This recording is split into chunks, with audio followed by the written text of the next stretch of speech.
Jadi al-imanu khams nunat kata mereka. Iman itu menggabungkan 5 nun. Nun yang pertama al-i'tiqadu bil janan, meyakini dengan hati, itu nun pertama.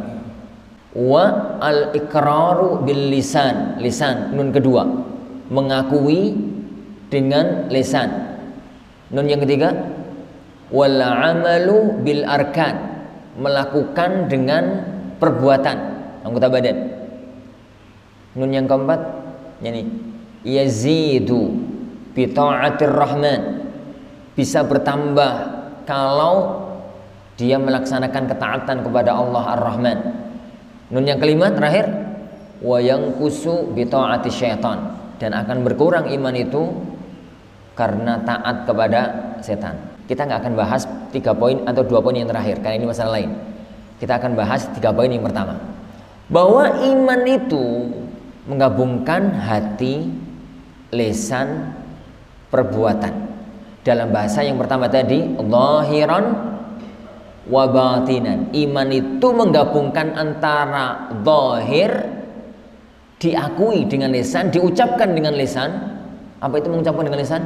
Ya tadi asyhadu anna Muhammadan Rasulullah. Mengakui dengan lisan ini harus sumbernya dari hati, kemantapan hati, pengakuan hati, keyakinan hati bahwasanya memang Muhammad itu adalah seorang hamba dan seorang Rasul Shallallahu Alaihi Wasallam. Lalu dibuktikan dengan amal perbuatan. Karena kalau 3 unsur ini tidak ada, maka iman itu nggak sempurna. Iman itu coba kalau dohir tok tanpa batin, lisannya mengucapkan syahadat, sholatnya ya sholat, poso ya poso, jihadnya ya jihad, tapi hatinya nggak mengakui. Siapa mereka? Siapa mereka? Orang-orang munafik, kelompoknya Abdullah bin Ubay bin Salul dan anak buah. Orang-orang yang masuk Islam secara zahir tapi hatinya kafir. Ya, tapi hatinya kafir. Tapi orang yang ngaku dalam hati, yakin dalam hati kalau Muhammad itu Rasulullah, dia mengucapkan syahadat, tapi belas yo ora tau gelem salat, ora tau gelem poso, ora tau berbuat kebaikan, nggak pernah melakukan amal kebajikan, larangan-larangan Allah ditinggalkan. Siapa dia? Sebutannya apa? Kalau pertama tadi sebutannya kan munafik. Kalau yang kedua ini sebutannya apa? Fasik. Orang yang fasik, orang yang pendosa. Dia mukminnya mukmin, hatinya iya, lisannya iya, tapi amalnya belas.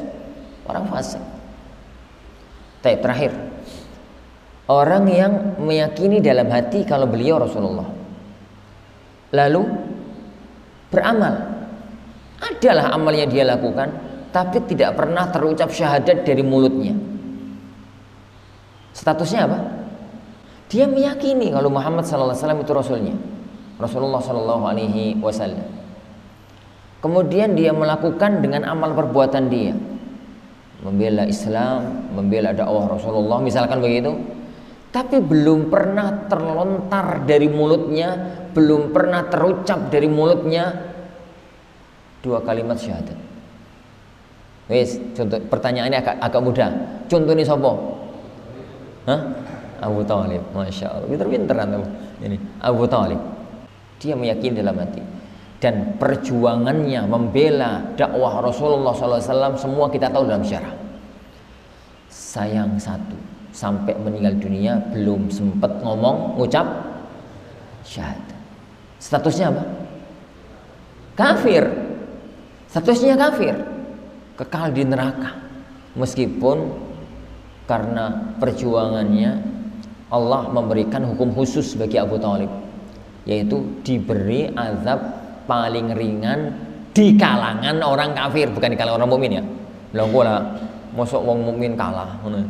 Jadi orang mukmin yang masuk surga, yang masuk neraka, yang mampir ke neraka, jangan dibandingkan dengan Abu Thalib. Abu Thalib itu azab teringan di kalangan orang kafir, di kalangan orang kafir. Tep.